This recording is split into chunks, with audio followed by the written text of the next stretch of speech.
Salam budaya, saya bernama Miko Jatmiko. Saya lahir di Purworejo, lalu proses SMA saya di Mataram, Lombok, SMA, lalu kuliah di Jogja.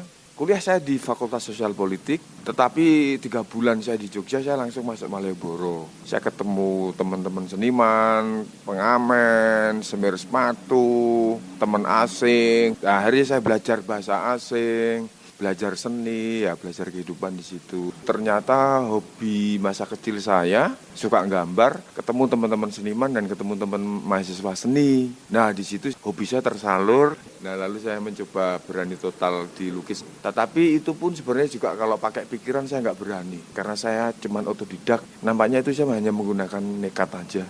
Tapi kok bahagia gitu loh. Nah di pameran ini temanya adalah apa aku bilang. Itu kan sepertinya ketika saya melakukan kesalahan, maka ibu kita yang sudah menasihati kan, apa aku bilang. Nah seperti itu Mas. Dan di sisi lain memang ini juga karya bagian dari proses pencarian saya. Karena karya saya sebelumnya kan abstrak.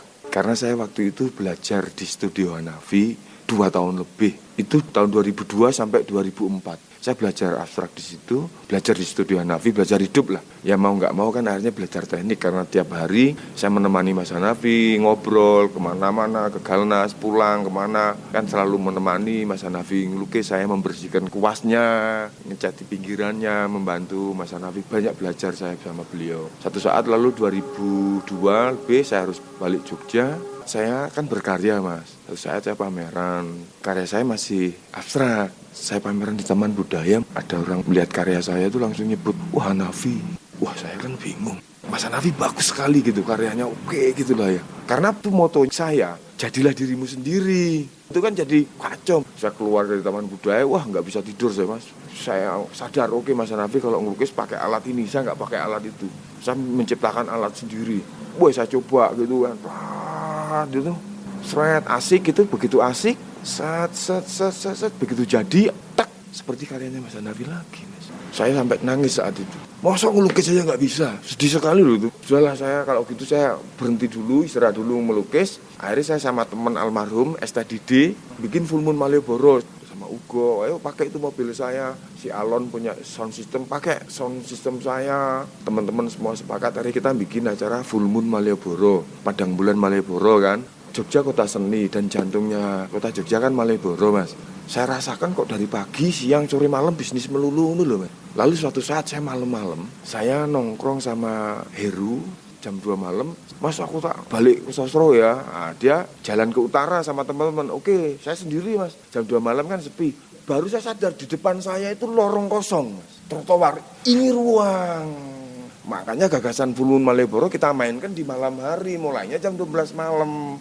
Tuh ceritanya. Lalu pada Full Moon Malioboro yang ke-8, aku lagi rapat, tiba-tiba datanglah itu gas mencari saya dan ada barang bukti 5 linting Mas. Saya kena kan. Nah, saya dapat vonisnya 12 bulan. Tetapi sebelumnya kan saya dungupasan dulu. Sampai dungupasan kan saya bingung sekali Mas. Bingung sekali, karena apa? Karena Full Moon Malioboro yang ke-8 itu malamnya itu wali kotanya Jogja itu datang, udah janjian.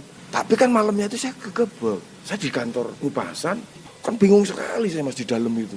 Katanya teman-teman saya kan pada bingung gitu. Mana Miko? Semua nggak ada yang berani deket jawab.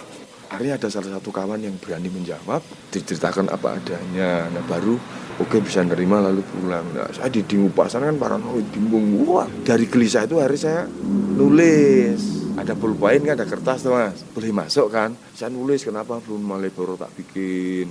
Oh ini. Nah sampai 3 hari itu saya bisa nulis. Karena ruang sel saya di ruang tahanan di Ngupasan itu kan cuma 3x4, isinya kan bisa 6-7 orang, kan susuan Mas. Kadang tangan saya kan di atas kertas susuan, nah itu tak respon, tangan saya itu saya jiplak, tak teruskan Mas, tak teruskan. Loh, jadi, tak jadikan ini Mas. Wah begitu jadi, wah bahagia sekali. Saya lepas dari Hanafi, saya lepas dari Mas Hanafi. Wah itu gembira Mas, positif energi langsung udah bahagia. Ketika saya disidang dibawa ke mana, dipindah ke Ragunan, saya udah positif energi, mau terserah mau berapalah. Saya tidak maling, saya tidak memperkosa. Wong ini juga ciman-cimeng, kalau di Eropa itu kan legal toh. Kan gitu. Wow, wah berkarya terus. Fulu Malioboro 2006, saya kan sudah 8 bulan fokus mikir Fulu Malioboro, tidak pernah melukis. Hati kecil ada kangen dong Mas. Meledak di dalam itu ternyata jeblok jebiar 2006 masuk Juli deh nggak salah, terus sampai akhirnya vonis 1 tahun kan 12 bulan, jadi 2007 sampai 2008 akhirnya yang ke 6 bulan atau 7 bulan saya pameran tunggal, ada 9 grup musik yang datang termasuk Sigidok dan semua gratis untuk saya. Wah terima kasih teman-teman semua itu. Waktu di studi Hanafi diajak sama Mas Hanafi ke pasar tradisi, terus dia bilang belanja ide. Begitu masuk Biro Gundan tuh kan aneh-aneh Mas, lucu-lucu kan kasusnya kan. Wih belanja ide saya, itu belanja ide saya. Wah lucu-lucu semua kasusnya semua tak tanya semua. Wah lucu-lucu. Nah itu kan saya dapat ide dari situ. Salah satunya yang pertama itu baru sekitar kira-kira seminggu saya ketemu kawan sesama Nabi kan. Selalu baik hati dan selalu menasihati saya. Sabar ya Mas ya, sabar ya. Musibah, ya. Besok lagi setelah 2 minggu ketemu kawan lagi, orang ngobrol lagi, ngomong lagi. Sabar ya Mas ya, musibah ya. Iya. Terus bolak-balik kok musibah terus gitu kok. Saya kan masih baru, oke lah masih ngalah dulu loh Mas. Belum berani berpendapat jujur, tegas gitu kan. Nah, setelah 3 bulan Mas saya atau 2 bulan saya udah gak tahan. Kok musibah, kok jadi kayak saya nyalahkan orang gitu loh, nyalahkan hukum kan. Akhirnya lama-lama yang terakhir itu begitu ketemu lagi teman lagi ngomong, sabar ya Mas ya musibah. Iya terima kasih. Tapi maaf gini ya, tolong ini buat saya ini bukan musibah. Loh kaget dia. Kok iso? Ini risiko. Saya hidup di negara tidak di Belanda. Kalau saya di Belanda legal saya pakai ganja.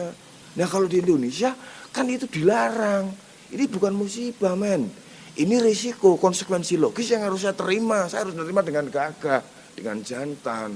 Nah kalau musibah itu gini Mas, misalnya seseorang pakai mobil nyerempet orang pakai sepeda, terus nggak sengaja kan yang pakai sepeda meninggal dunia, hari dia harus masuk penjara. Kan bagaimanapun menghilangkan nyawa orang lain meskipun tanpa sengaja.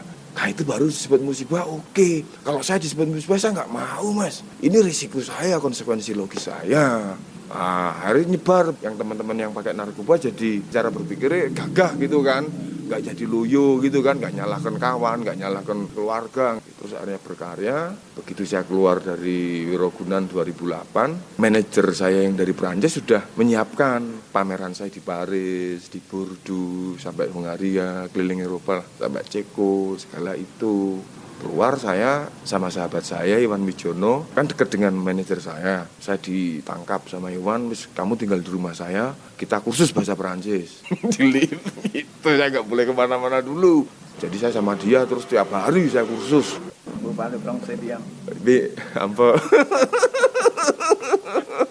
Akhirnya saya terbuka mata, bahkan saya bisa menyentuh karya jam melelehnya Salvador Dali yang instalasi. Ada yang instalasinya yang jam meleleh itu Mas. Ada instalasinya loh Mas. Ada 3 dimensinya. Dari perunggu. Selama ini kan yang saya tahu hanya lukisan toh. Terus kan masuk pamerannya itu tak lihat gak ada orang, tak sentuh, tak pegang gitu kan, tak sentuh, lihat sepi, tak sentuh lagi sampai 2 kali udah cukup, tidak dikira. Nanti kira apa, pema atau ikan, tapi udah. Nah suatu saat waktu saya di Museum Louvre kan karya-karya yang abad 15-an kesini kan, karya klasik. Wah saya ketemu karya yang dari Jepang. Begitu saya ngeliat karya yang dari Jepang, lalu nasionalisme saya kan muncul, mana yang dari Indonesia. Tak cari Mas, tak cari, ada. Tapi kok bukan karya manusia, itu berbentuk tengkorak manusia kecil. Apakah itu Floresiensis? Dari Flores itu saya tidak tahu ya, saya bukan memahami dan tidak membidangi itu, dan saya juga tidak berkesempatan untuk tanya gitu loh. Cuman hati kecil saya protes, Mas. Kenapa kok bukan karya manusia Indonesia? Kita punya Borobudur kok, iya kan? Kenapa kok tidak, misal kalau mau ngambil candi yang lain gitu loh, kok buatan Tuhan?